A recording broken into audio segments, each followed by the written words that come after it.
नमस्कार दोस्तों, आज के इस वीडियो में साइंस का मॉक टेस्ट लगाएंगे। तो चलिए वीडियो को शुरू करते हैं।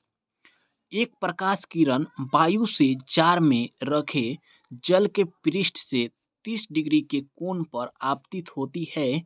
किरण जल में डैश के कोण पर अपवर्तित होगी और और आपतित किरण किसी तल में डैश होगी। देखिए, इसको मैं आपको समझा देता हूँ। ये कोई जार हो गया, ठीक है। इसमें क्या इसमें जल रखा गया है, ठीक है। इसमें जल रखा गया है और कहता है कि कोई किरण ये वायु हो गया, कोई किरण वायु से ये जल में क्या करती है, प्रवेश करती है। आप लोग को पता है, जब विरल माध्यम से वायु क्या है, विरल माध्यम है, और जल क्या है, सघन माध्यम है। तो जब कोई प्रकाश किरण विरल माध्यम से सघन माध्यम में आता है तो अभिलंब की ओर मुड़ता है। ये अभिलंब हो गया और अभिलंब की ओर मुड़ेगा, ठीक है। और ये आपतित किरण हो गया और ये अपवर्तित किरण हो गया। आपतित किरण और अभिलंब के बीच जो कोण बनता है उसे आपतन कोण कहते हैं, और अभिलंब और अपवर्तित किरण के जो बीच कोण बनेगा उसको अपवर्तित कोण कहेंगे। अब ये ये जो है लंब की ओर झुका है, इसलिए अपवर्तित कोण क्या होगा, झुका होगा, ठीक है। और आपतित किरण क्या है, तल में क्या है, स्थित है। ये भी अपवर्तन का क्या है, नियम है, ठीक है। तो जो अपवर्तित किरण होगा जल में वो 30 डिग्री से कम बनेगा और स्थित होगा, ठीक। चलिए नेक्स्ट क्वेश्चन पे आते हैं कि 2 नंबर कहता क्या है, पढ़ते हैं। प्रकाश संश्लेषण के प्रयोगों में हम स्टार्च की उपस्थिति को क्यों मापते हैं? जो प्रकाश संश्लेषण होता है, प्रकाश संश्लेषण कैसे होता है? जब जल को अवशोषित करता है और वायुमंडल से CO2 लेता है तो क्या बनता है, ग्लूकोज बनता है, C6H6O6, ठीक है। जब ग्लूकोज बनता है और O2 बनता है, जो O2 तो निकल जाता है। अब बनता तो ग्लूकोज है, बनता क्या है, बनता ग्लूकोज है, लेकिन हम लोग स्टार्च में क्यों मापते हैं? क्योंकि बनता भले ग्लूकोज है लेकिन स्टार्च के रूप में क्या होता है, संचित रह जाता है, ठीक है, प्रकाश संश्लेषण के बाद। इसलिए अगर हम लोग ग्लूकोज को मापने की बात आती है तो उसके जगह पे स्टार्च को मापते हैं, ठीक है। तो यही एक निर्मित जो ग्लूकोज होता है वो स्टार्च में रूपांतरित हो जाता है। नेक्स्ट 3 नंबर क्वेश्चंस में आते हैं। जंतुओं की तुलना में पौधे की उत्सर्जन प्रक्रिया पूर्णतः भिन्न होती है। जंतुओं की तुलना में जो पौधों में जो उत्सर्जन की प्रक्रिया पूर्णतः भिन्न होती है, सही बात है। और पौधे द्वारा उत्सर्जन के लिए निम्नलिखित में किस प्रक्रिया का पालन नहीं किया जाता है? ठीक है, ऑप्शन देखते हैं।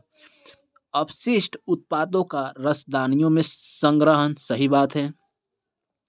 कुछ अपशिष्टों का मिट्टी से निष्कासन, मिट्टी से भी निष्कासित करते हैं, ये भी सही बात है।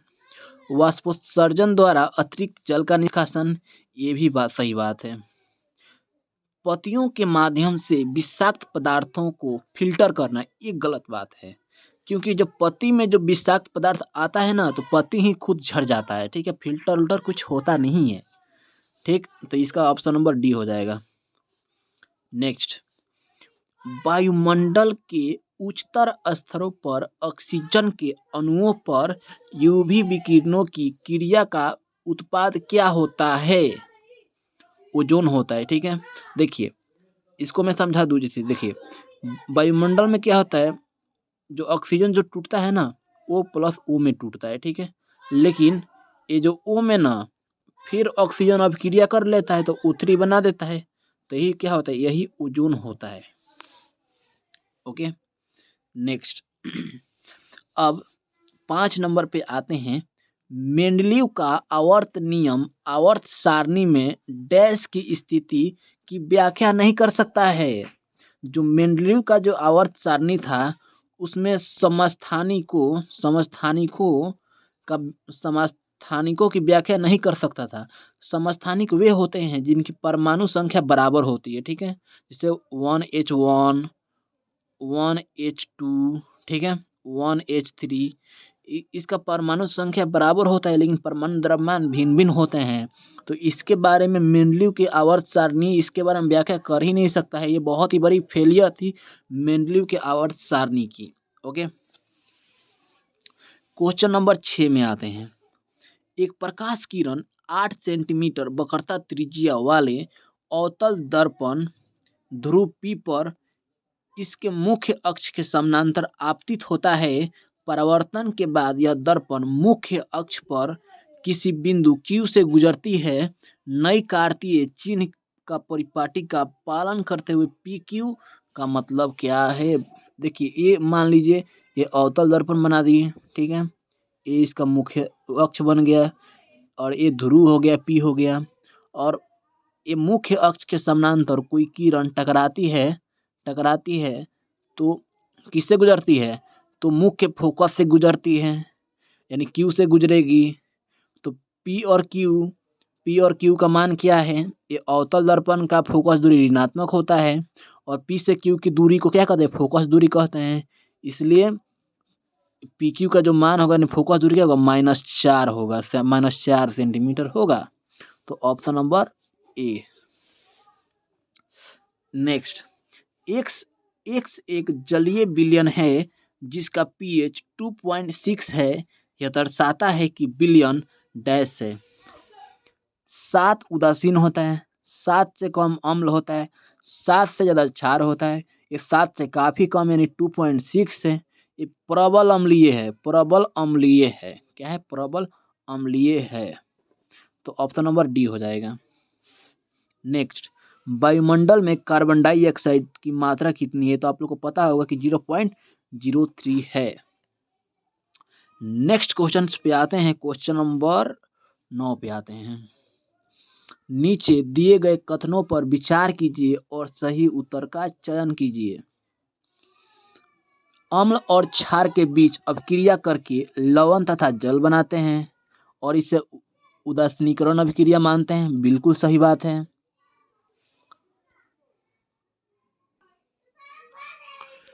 2 नंबर स्टेटमेंट में आते हैं।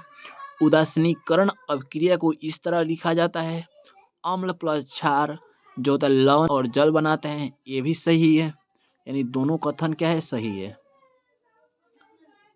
10 नंबर पे आते हैं। ठीक, निम्नलिखित में कौन सा मानव उत्सर्जन का अंग नहीं है? तो मानव उत्सर्जन में क्या होता है? मूत्र मार्ग, मूत्रवाहिनी, मूत्राशय ये अंग होता है, लेकिन श्वसनिका जो उत्सर्जन का अंग नहीं होता है। ठीक है, अब देखिए 11 नंबर क्वेश्चन कहता है कि कोई उत्तल दर्पण है, कोई क्या है? कोई उत्तल दर्पण है। ठीक है, कोई उत्तल दर्पण है। कहता है कि किसी उत्तल दर्पण का जो फोकस है इसके ध्रुव से 30 सेंटीमीटर है। ठीक है, इसके ध्रुव से 30 सेंटीमीटर की दूरी पर है। ठीक है, यानी ये मुख्य फोकस हो गया। ठीक है, और कहता है कि इस वक्रता केंद्र जो है फोकस से कितनी दूरी पर होगा, यानी यहाँ से जो वक्रता केंद्र फोकस से कितनी दूरी पर होगा? तो 30 सेंटीमीटर पर ही होगा। इसलिए ऑप्शन होगा 30 सेंटीमीटर। ऑप्शन, अब क्वेश्चन नंबर 12 पे आते हैं। धोवन सोडा का उपयोग इनमें से किस यौगिक के निर्माण के लिए किया जाता है? जो धोवन सोडा होता है ना, उसका उपयोग सुहागा के लिए किया जाता है। ठीक है, नेक्स्ट पे आते हैं 13 नंबर पे। 12 वोल्ट की बैटरी से संयोजित एक बल्ब 5 एम्पियर की धारा लेता है। बल्ब की शक्ति क्या होगी? आप लोगों को शक्ति पता है, P बराबर VI। ठीक है, V का मान 12 है और I का मान 5 है, 60 है, और शक्ति का मात्रा क्या था? वाट होता है, 60 वाट हो गया। Option number B. चलिए, ये जो है बहुत ही इम्पोर्टेंट है। ठीक है, मिलाते हैं। जो सबसे छोटा परमाणु लिथियम हो जाएगा, उप धातु सिलिकॉन हो जाएगा, सबसे धात्विक तत्व सीजियम हो जाएगा, सर्वाधिक विद्युत ऋणात्मक फ्लोरीन हो जाएगा, सबसे कम विद्युत ऋणात्मक आयोडीन हो जाएगा, इसलिए ऑप्शन नंबर ए हो जाएगा। नेक्स्ट पे आते हैं। अब कहता है कि किसी किसी धारावाहिक कुंडली को चुंबकीय क्षेत्र में रखा जाता है तो एक बल उत्पन्न होता है, तो इस सिद्धांत पे कौन काम करता है? तो इस सिद्धांत पे मोटर काम करता है। ओके, अब देखिए आप लोग को पता है H बराबर आई स्क्वायर आर टी होता है, ठीक है। अब देखिए क्वेश्चन पढ़ते हैं क्या होता है।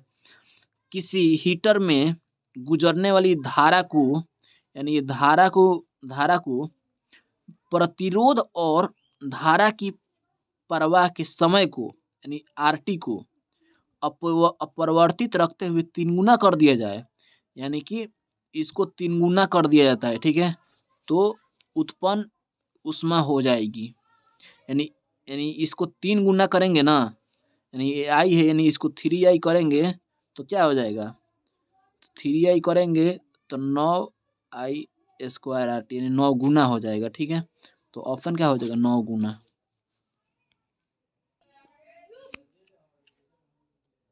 नेक्स्ट क्वेश्चन पे आते हैं कि डिक्लोफेनाक दवा के कारण भारत में डैश की अधिकांश आबादी विलुप्ति के कगार पे है।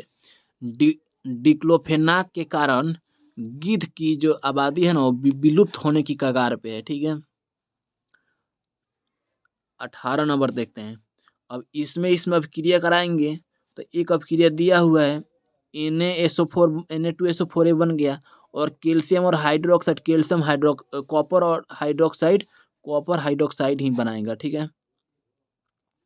अब देखिए इसमें कहता है कि 4 वोल्ट की बैटरी के साथ समानांतर क्रम में संयोजित किया जाता है, तो यदि परिपथ में प्रवाहित धारा 0.2 एम्पियर है तो क्षय शक्ति क्या होगी, यानी P का मान निकालना है। P बराबर क्या होता है, VI होता है।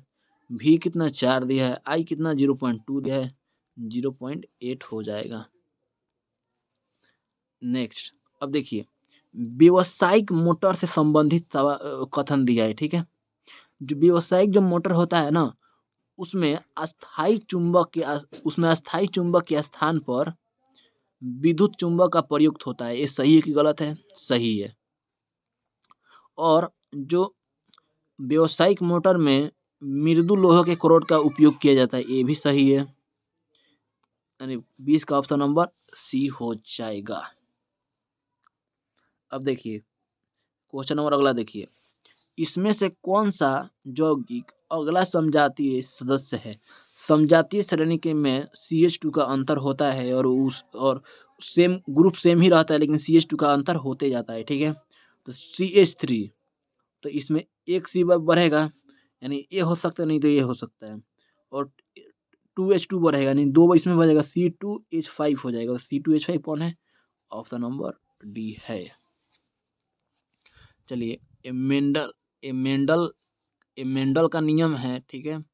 मेंडल का नियम देखते हैं, इसमें निषेचन देखते हैं। देखिए इसमें देखिए 3:1 है, केवल लाल रंग ही प्रभावी है। लक्षण वंशानुगत होते हैं लेकिन व्यक्त नहीं होते हैं, गलत बात है, व्यक्त हो रहा है। लाल और हरा दोनों प्रभावी है, लेकिन हरे का उत्पादन संख्या में कम संख्या में है, ये सही है। नेक्स्ट देखते हैं कि भूतापीय ऊर्जा का स्रोत नहीं है, तो बायोमास जो है भूतापीय ऊर्जा का स्रोत नहीं है। अब देखिए 24 नंबर क्वेश्चन, और ये आखिरी क्वेश्चन से है, ठीक है, इसको देख लेते हैं। गर्भ निरोधक गोलियां किस प्रकार जन्म नियंत्रण में सहायक होती हैं? देखिए जब हम लोग गर्भ निरोधक गोली खाते हैं ना, तो अंडाशय से अंडा मुक्त होना ही रोक दिया जाता है, ठीक है। तो ऑप्शन नंबर ए हो जाएगा। तो आप लोग को ये वीडियो कैसी लगी कमेंट में ज़रूर बताइए, और ऐसा ही इस चैनल पे साइंस में हम लोग 25 स्कोर करने का टारगेट करेंगे, और हमने ग्रुप डी का एग्ज़ाम भी दे दिया है। तो नेक्स्ट मंथ में आंसर की आने के बाद अपना ये भी एनालिसिस मैं ज़रूर करूँगा कि मैं कितना बना पाया हूँ इस 2025 के एग्ज़ाम में, ठीक है। और उम्मीद तो ये है कि मेरा 24 तो सही होने का पूरा उम्मीद है, ये गलत हो गया है, ठीक है। तो यही है, कैसा लगा वीडियो कमेंट में ज़रूर लिखिए और ऐसा ही बेहतरीन इस बुक का हम लोग एनालिसिस इस चैनल पे करते रहेंगे और